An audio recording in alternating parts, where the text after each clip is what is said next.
من يهده الله فلا مضل له ومن يضلل فلن تجد له وليا مرشدا ثم أشهد أن لا إله إلا الله وحده لا شريك له وأشهد أن محمدا عبده ورسوله بلغ الرسالة وأدى الأمانة ونصح الأمة وجاهد في الله حق جهاده حتى أتاه اليقين وصلى الله عليه وعلى آله وأصحابه وسلم تسليما كثيرا إلى يوم الدين أما بعد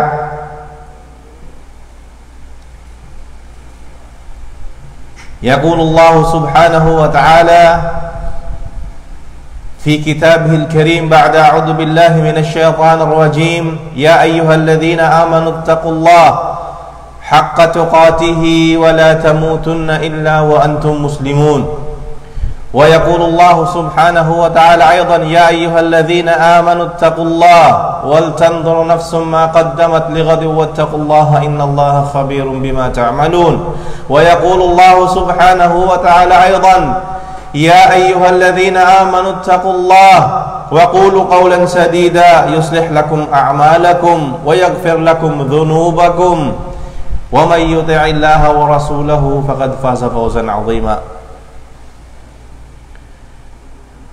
Ang lahat ng papuri at pasasalamat ay ukol lamang kay Allah subhanahu wa ta'ala, ang siyang pinakamaawain at siyang pinakamahabagin.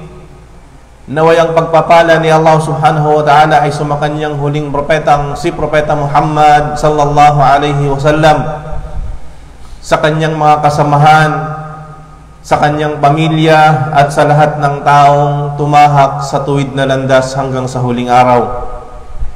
Sinabi ni Allah subhanahu wa ta'ala sa banal na Quran bilang paalala sa ating mga mananampalatayang Muslim, o kayong mga sumasampalataya, matakot kayo kay Allah subhanahu wa ta'ala ng tunay at tamang pagkatakot, at huwag kayong pumayag na kayo'y madatnan ng kamatayan maliban na lamang na kayo ay mga Muslim.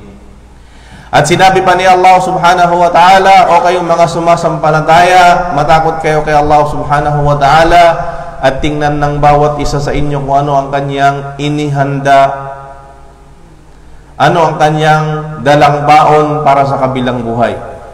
At sinabi pa ni Allah, o kayong mga sumasampalataya, matakot kayo kay Allah subhanahu wa ta'ala at magsalita lamang kayo ng pawang katotohanan, nang sa gayon ay aayusin ni Allah subhanahu wa ta'ala para sa inyo ang inyong mga gawain, at patatawarin ni Allah para sa inyo ang inyong mga kasalanan. Sino man ang sumunod kay Allah at kay Propeta Muhammad sallallahu alaihi wasallam ay tunay na nagtagumpay ng dakilang tagumpay. Mga mahal na kapatid sa Islam, purihin natin si Allah subhanahu wa ta'ala dahil ang araw na ito ay punong-puno na naman ng biyaya at pagpapala mula sa Kanya, na ating maisasagawa ang isa sa mga inubliga niya sa ating mga mananampalataya, ang pagsasagawa ng Salatul Jumu'ah. Alhamdulillah.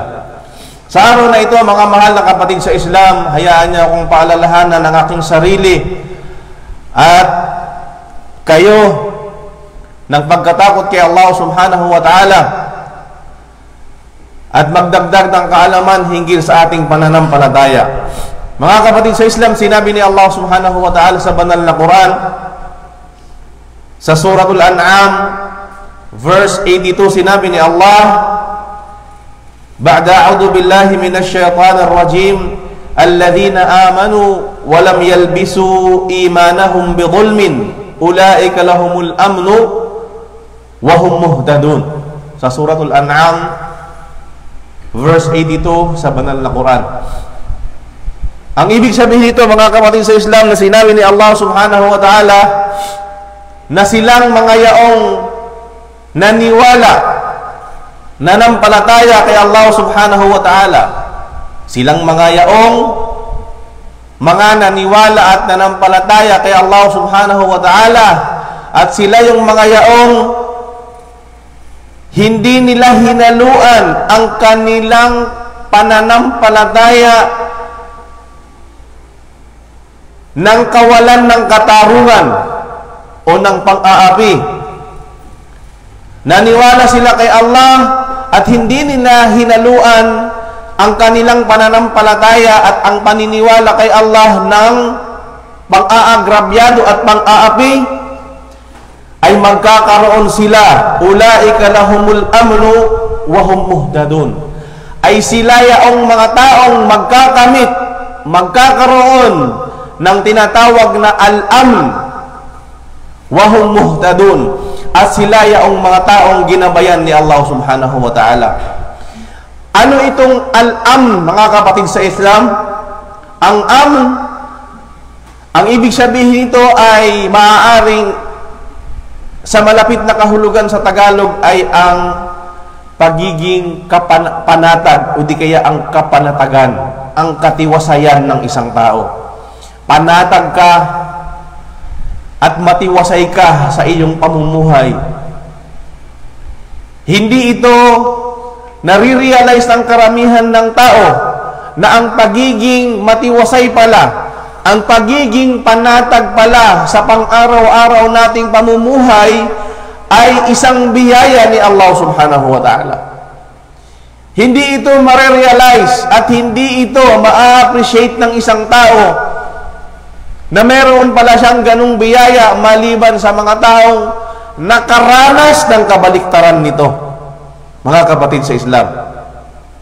Ito ay isang napakalaking biyaya ni Allah subhanahu wa ta'ala sa isang mananampalatayang Muslim, ang pagiging panatag at matiwasay sa kanyang pang-araw-araw na pamumuhay.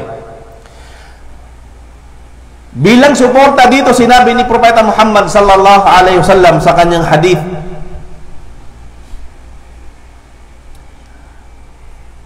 rawal Imam At-Tirmidhi fi sunanihi min hadithi Ubaidillah bin Muhsin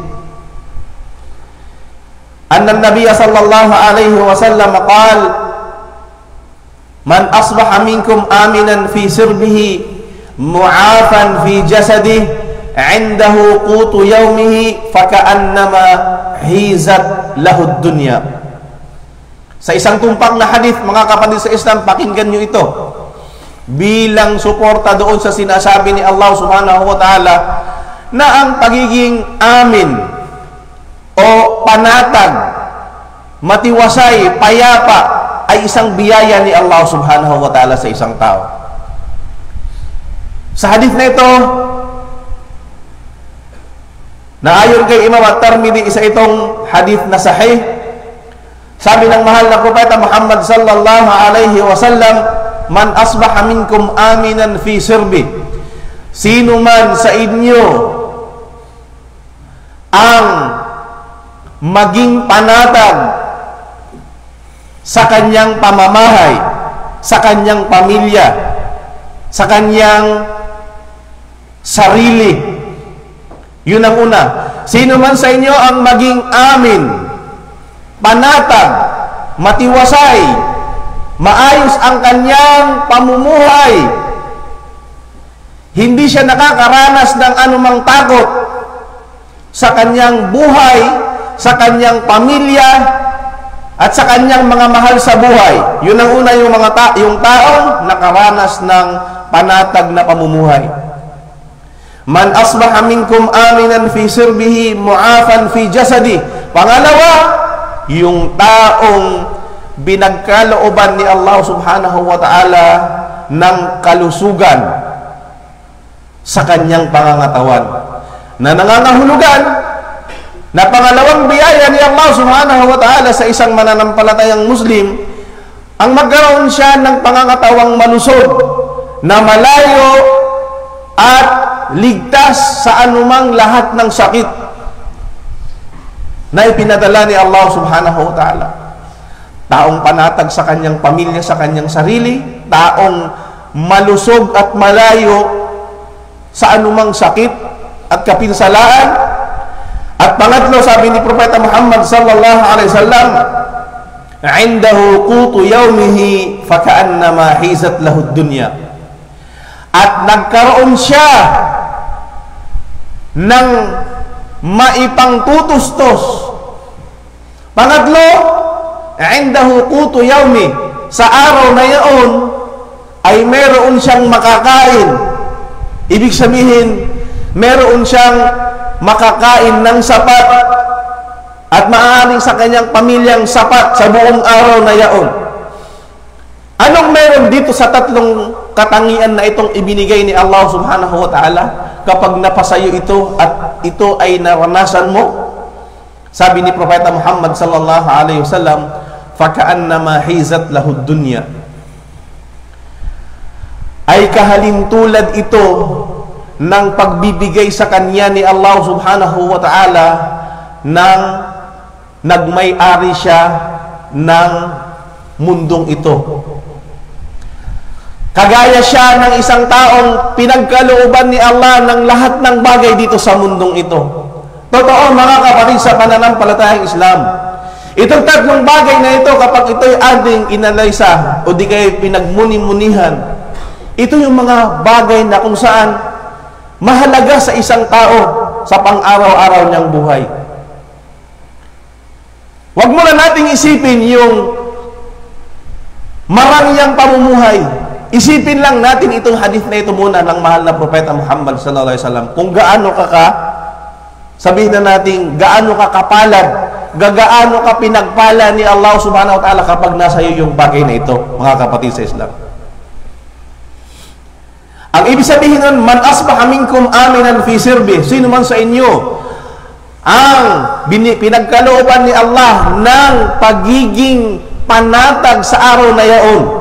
Sa araw na ito, naging panatag ka sa iyong sa araw na iyon, na hindi ka nag-aalala na ikaw ay maaaring patayin, na maaaring ikaw ay pagnakawan, o maaaring ikaw ay may manakit sa iyo, o hindi kaya sa pamilya mo. Ibig sabihin, panatag ka. Mga kapatid sa Islam, ito'y biyaya ni Allah subhanahu wa ta'ala. Alam po ba natin yon, mga kapatid sa Islam? Yung maglakad ka sa daan na hindi ka nangangambang ikaw ay maaaring saktan, patayin, o hindi kaya nanganganib yung buhay mo, yung isang bagay na yun na nararanasan mo, panatag ka doon, ay isang biyaya ni Allah subhanahu wa ta'ala. Wallahi al-azim, mga kapatid sa Islam.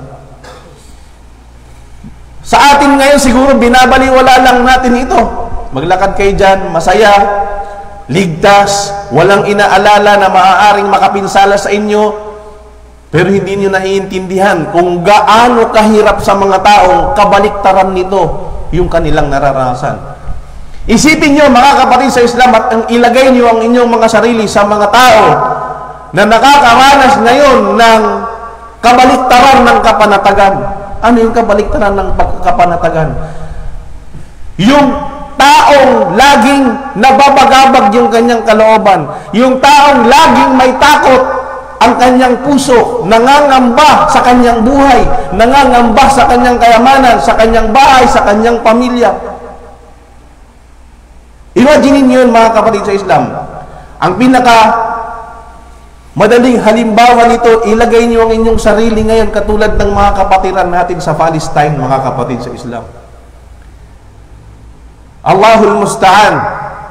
Tulungan nawa tayo ni Allah at tulungan nawa sila ni Allah subhanahu wa ta'ala sa Palestine na sila ay makalaya sa digmaan na ito, sa massacre na ito na ginagawa ng mga kalaban ng Islam. Isipin niyo, mga kapatid sa Islam, na kahit na ang mga kapatid natin na mga Palestinian sa kanilang pamamahay, sa loob ng kanilang pamamahay ay hindi ligtas. Hindi ba, mga kapatid sa Islam? Kung meron ka mang iisiping pinakaligtas na lugar na kung saan maaari kang maging panatag dito, makatulog ka ng maayos, wala kang iniisip, pumunta ka doon sa kwarto mo, matulog ka, wala kang iniisip na anumang pangamba.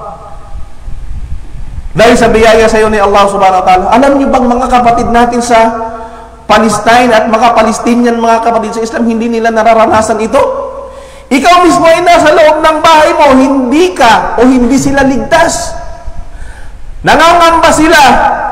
Ilang taon, ilang buwan na ito, mga kapatid sa Islam, na gera? 15 months? Isang taon mahigit, mga kapatid sa Islam, mga kapatid natin sa Palestine, binubomba, minamassacre, pinapatay ng mga walang kalaban lamang, mga kakalaban ng Islam. Ilagay niyo inyong mga sarili na anytime sa pagpasok mo sa bahay mo, hindi mo alam kung makakalabas ka pa. Kasi bakit?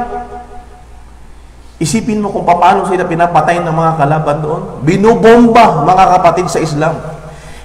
Ang isang buong 5-story building magiging abo kapag binagsakan ng bomba, mga kapatid sa Islam. Kahit nandun ka pa sa pinaka masarap mong higaan sa iyong loob, sa loob ng iyong tahanan, hindi ka magiging panatag. Kapag binomba ka, binagsakan na ka ng bomba dyan, patay ka at lahat ng nasa tabi mo ay magiging pulbos at magiging abo, mga kapatid sa Islam. Hindi ka panatag na kapag lumabas ka, ay makakalakad ka pa ng 5 meters o 10 meters away mula dun sa tahanan mo kasi nagkalat ang napakaraming sniper na walang pakundangang pinapatay ng walang kadahilanan ng ating mga kapatiran. Ano kayang mararamdaman mo, mga kapatid sa Islam? Hindi ka panatag, hindi ka ligtas. Sa pamamahay mo mismo, hindi ka makakaranas ng kaligtasan, ng kapanatagan kasi alam mong anytime pwede kang bombahin, pwede kayong patayin, pwede kayong pasukin ng mga kalaban at pagpapatayin kayo sa loob ng inyong tahanan. Ito yung problema, mga kapatid sa Islam. Mararanasan mo lang na may biyaya pala si Allah subhanahu wa ta'ala sa akin ng kapanatagan at ligtas ako ngayon. Alhamdulillah, hindi ako nangangamba sa buhay ko. Isipin nyo, katabi mo, ang asawa mo, ang anak mo, ang pamilya mo, hindi kayo ligtas. Anytime maaaring sa awa na lang ni Allah, o di kaya sa awa na lang ni Allah subhanahu wa ta'ala sila umaasa na maaabutan pa sila ng kinabukasan. Kasi wallahi al-azim, nakikita ninyo kung paano nila pinagpapatay ang mga kapatiran natin sa Palestine. Maaawat, madudurog ang iyong puso. At sasabihin mong mas may awa pa siguro ang mga hayop kaysa sa mga taong itong katulad nitong nagagawa nila sa kapwa nila tao. Yung ganitong klase ng pang-aapi, mga kapatid sa Islam. Bata, nadadaganan. Minsan nakikita mo sa mga lumalabas na mga video ngayon, isang buong building bumagsak, makikita mo yung bata, nakalabas na lang yung kamay na lang, minsan yung ulo na lang, buong katawan, nadadaganan. Minsan naman, durug-durug na, akay-akay ng kanilang mga magulang sa kanilang mga kamay. Walang kamuwang-muwang na mga bata na nasasama sa digmaan, sa gulo, mga kapatid sa Islam. Ikaw, ipagpalagay mo ikaw yung nandoon sa tatay na yaon. Magkakaroon ka pa ng kapanatagan sa iyong sarili, anytime pwede kang mamatay at pwede kayong mamatay. Di ba hindi, mga kapatid sa Islam? Ikaw ngayon na nakakaranas ng kapanatagan, ihmadillah, purihin mo si Allah subhanahu wa ta'ala, alhamdulillah, hindi ganun ang kalagayan ko. Hindi po ba? Yung mga taong yun, hindi na nag-iisip kung paano nila mabubuhay yung sarili nila sa pamamagitan ng pagtatrabaho. Walang trabaho. Anong trabaho ang iaantayin mo sa mga taong yun? Hindi na nila pinuproblema kung paano nila papapasukin sa kanilang mga paaralan yung kanilang mga anak. Walang paaralan. Bahay nga mismo nila. Pinulbos na ng mga kalaban. Anong paaralan ang i-expect mo? Na pagpapadalhan mo ng iyong mga anak para mag-aral. Hanap buhay, paaralan, negosyo, mga kaibigan, lahat. Wala kang expect na ganun kasi mismong yung buhay mo, hindi ka panatag, hindi ka ligtas, natatakot ka, mga kapatid sa Islam. Kaya ikaw Muslim, na hindi nakakaranas ng ganung klase ng sitwasyon, pasalamatan mo si Allah subhanahu wa ta'ala. Kasi ikaw ay pinagpala ni Allah na nakakaranas ka ng ganung uri ng kalagayang hindi ka natatakot sa iyong buhay. Walang papatay sa iyong pinangangambahan mo, walang magnanakaw sa iyo, walang anumang mag-aagrabyado sa iyo. Alhamdulillah Rabbil Alamin.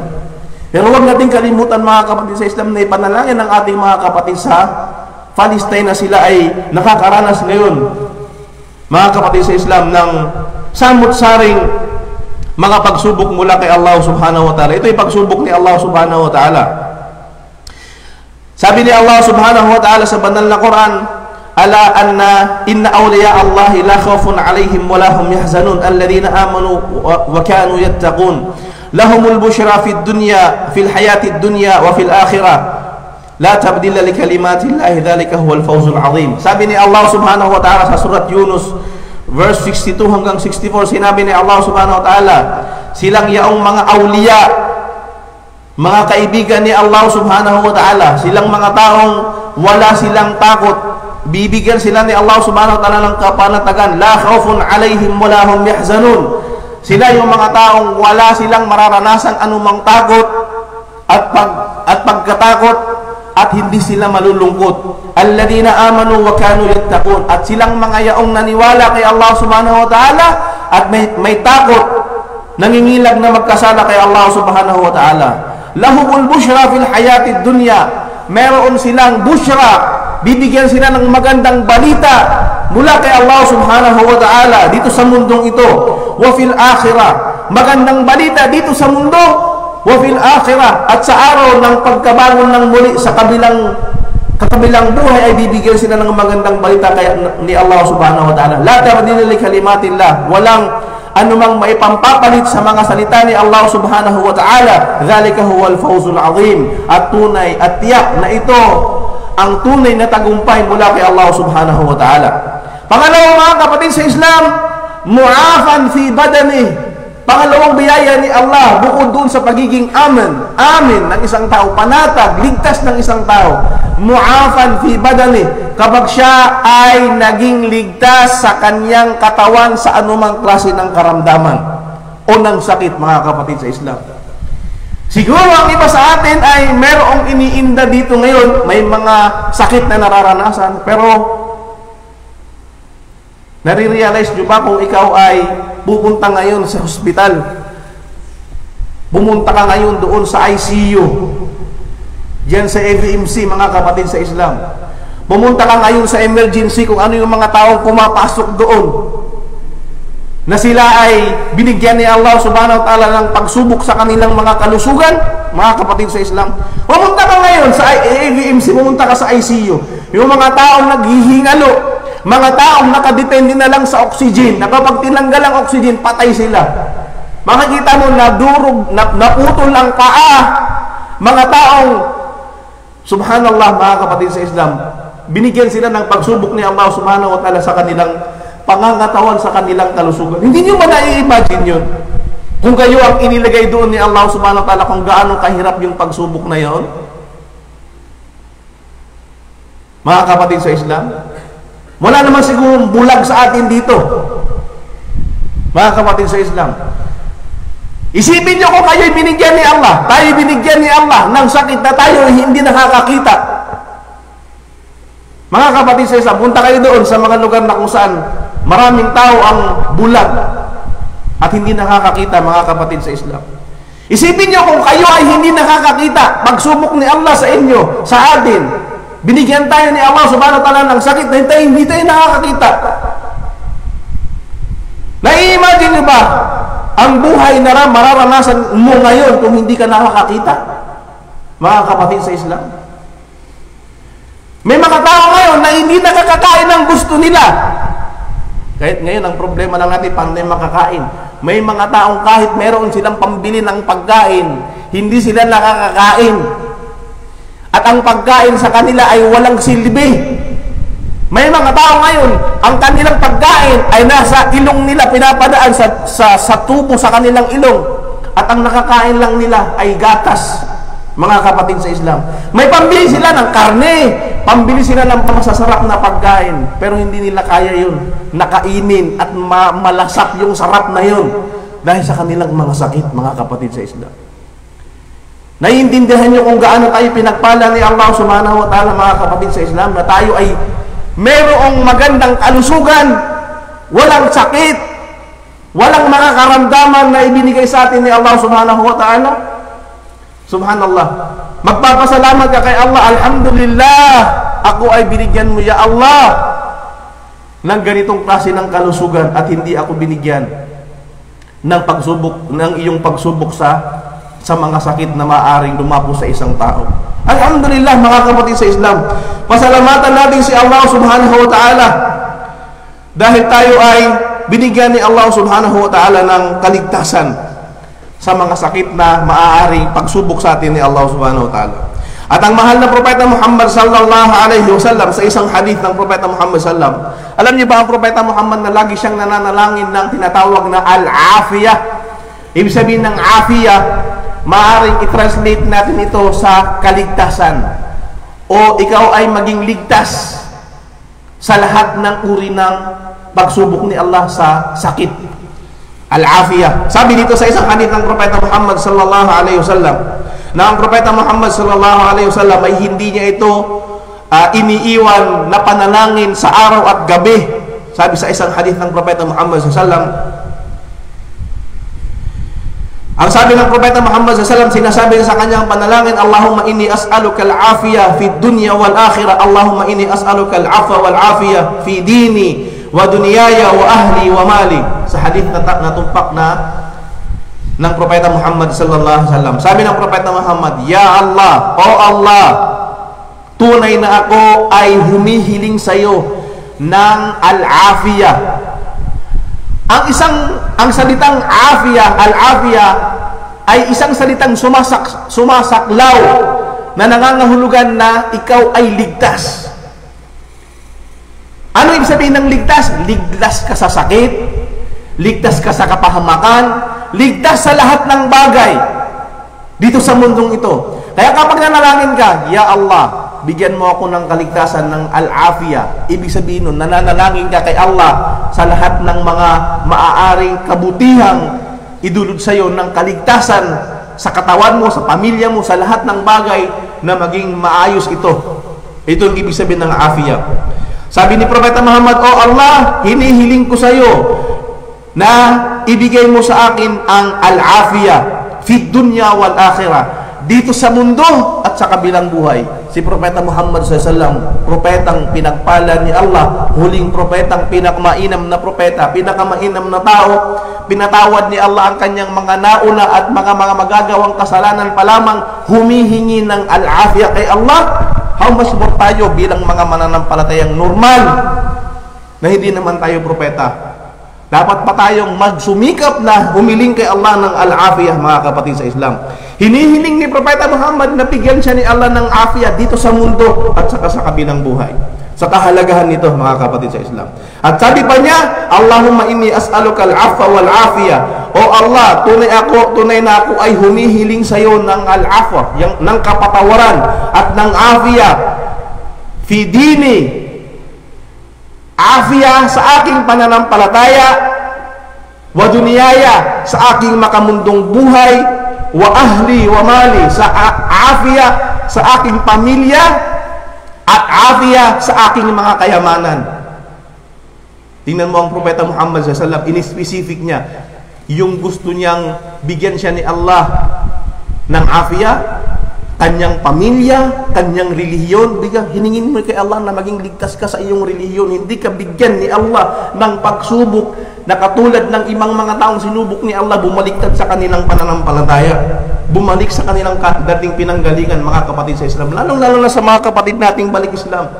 Ihiling mo kay Allah subhanahu wa ta'ala, bigyan kanya ng afiyah sa iyong pananampalataya, na hindi ka subukan ni Allah, na ikaw ay bumaliktad at mawala dito sa tamang pananampalataya na ito, mga kapatid sa Islam. Aqulu qawli hadha astaghfirullah li wa lakum wa li sa'iril muslimin min kulli dhanbin fastaghfiruhu innahu huwal ghafurur rahim.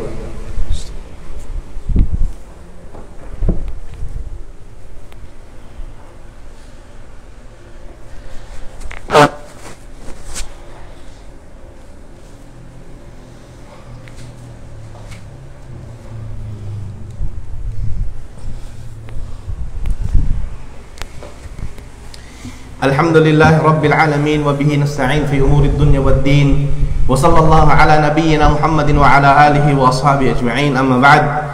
Mga kapatid sa Islam, pangatlong nabanggit sa hadith ng Propeta Muhammad sallallahu alaihi wasallam ay yung sinabi niya, wa indahu qutu yawmih, at meron siyang makakain sa araw na yaon.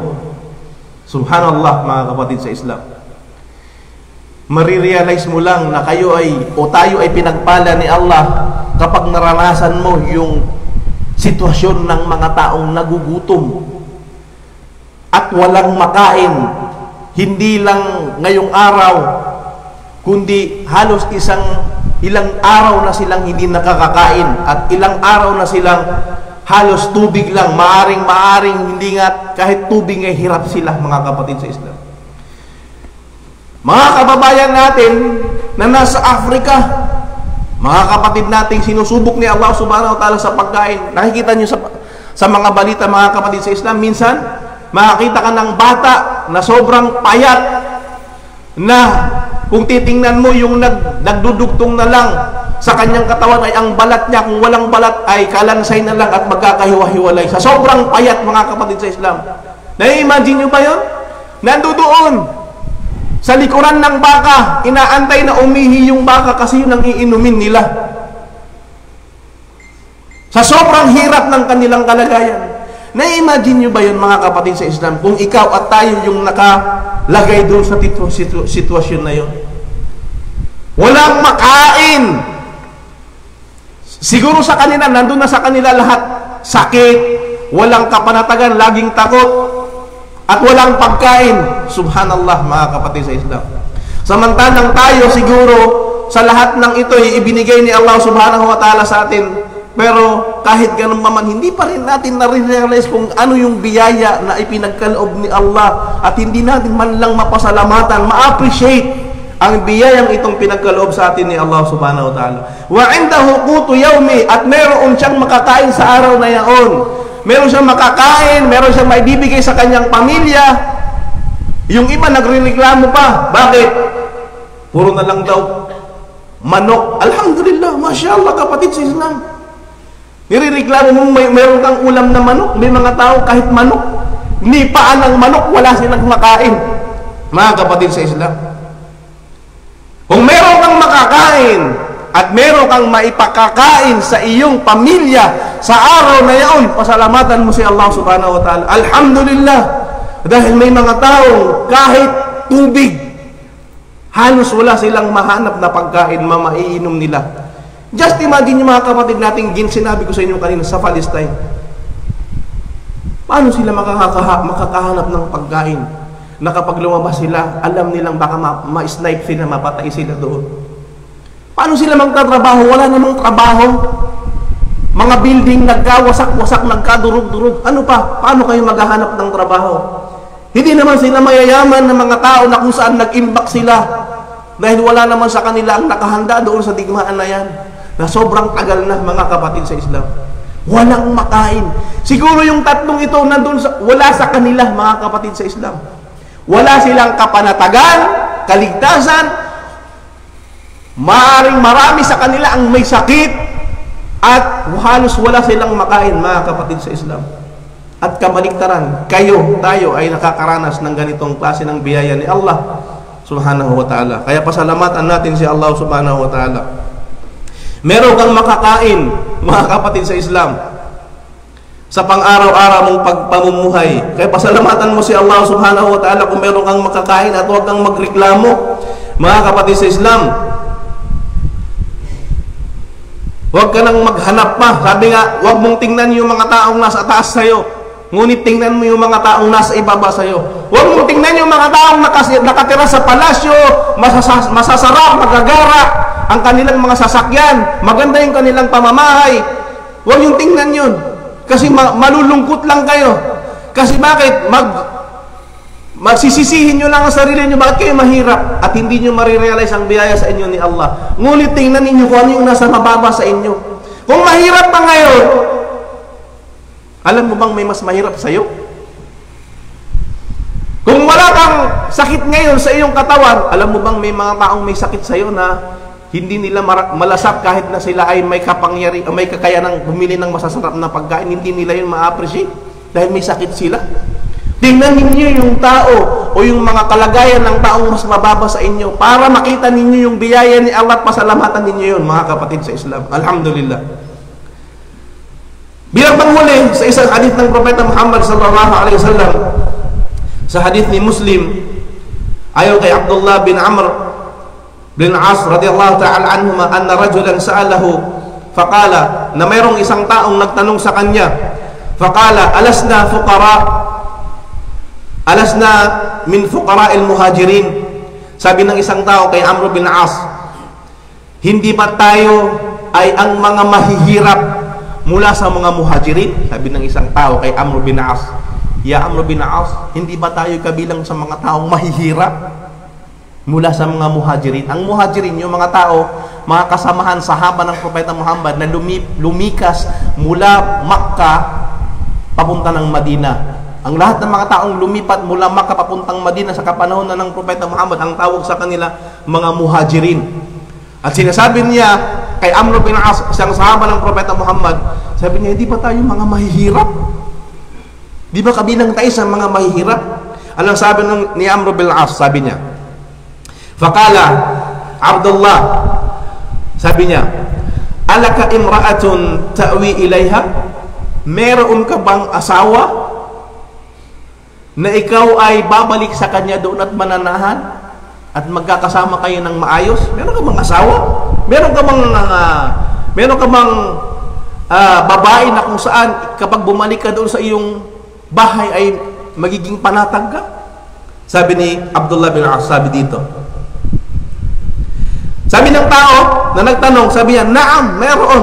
Oo, meron ako. Alaka maskanun taskunuhu? Meron ka bang bahay na kapag bumalik ka doon galing dito sa ating pagpupulong, may babalikan kang bahay, makakatulog ka doon, makakatira ka doon ng mapayapa? Sabi niya, naam, meron. Di ba? Meron ka bang bahay, kapatid sa Islam, na matitirhan ngayon? Sabi dito, sabi niya, naam, meron akong bahay. Sabi ni Amr bin As, sabi niya, fa anta minal aghriya. Sabi niya, hindi ka kabilang sa mga mahihirap. Diba? Kabilang ka sa mga taong agniya, mga mayayaman. Kasi bakit? Meron kang mababalikan na asawa at meron kang matitirhan. Hindi ka mahirap, sabi ni Abdullah bin As. Faqala fa inna li khadiman. Sabi niya, nagdugtong yung nagtanong na to. Sabi niya, bukod sa meron akong asawa, meron akong bahay na uuwi, sabi niya, meron din akong katulong. Oh, meron siyang katulong. Fa'anta minal muluk, sabi ni Abdullah bin As. Sabi niya, kung ganon, hindi lang may asawa, hindi lang may bahay na uuwian, meron ka pang katulong na may servant ka pang maninilbihan sa'yo. Fa'anta minal muluk, ay kabilang ka sa mga hari, ikaw ay hari. Allahu Akbar, mga kapatid sa Islam. Nagre-reklamo kang ikaw ay kabilang sa mahirap, samantalang meron kang babae na meron kang asawang iuwian, may bahay kang uuwian, at meron ka pang tagapagsilbi sa'yo, at sasabihin mong mahirap ka. Anta minal muluk, kabilang ka sa mga hari, mga kapatid sa Islam. Kaya pasalamatan natin si Allah subhanahu wa ta'ala kapag binigay niya sa atin at pinagkaloob niya sa atin yung mga bagay na ito nabanggit sa hadith ng Propeta Muhammad sallallahu alaihi wasallam, at hindi tayo sinubo. Ang pagiging panatag ng isang tao ay ang pinakamalaking biyaya pagkatapos ng yakin. Ibig sabihin, malaking biyaya pagkatapos ng kasiguraduhan mo kay Allah subhanahu wa ta'ala, ikaw ay panatag, ligtas sa iyong buhay, sa iyong pamilya, pasalamatan mo si Allah. At wala kang sakit, mu'afan fi badanik, ikaw ay merong kalusugan at wala kang sakit, at may makakain ka sa pang-araw-araw mo, pasalamatan mo si Allah ay sapagkat katulad ka ng isang taong binigyan ni Allah ng mundong ito at pinagkalooban ni Allah subhanahu wa ta'ala ng kayamanan sa mundong ito, mga kapatid sa Islam. Inna Allah wa malaikatahu yusalluna 'alan nabiy, ya ayyuhalladhina amanu sallu 'alaihi wa sallimu taslima. Allahumma salli 'ala Muhammad wa 'ala ali Muhammad kama sallaita 'ala Ibrahim wa 'ala ali Ibrahim fil alamin innaka Hamidum Majid.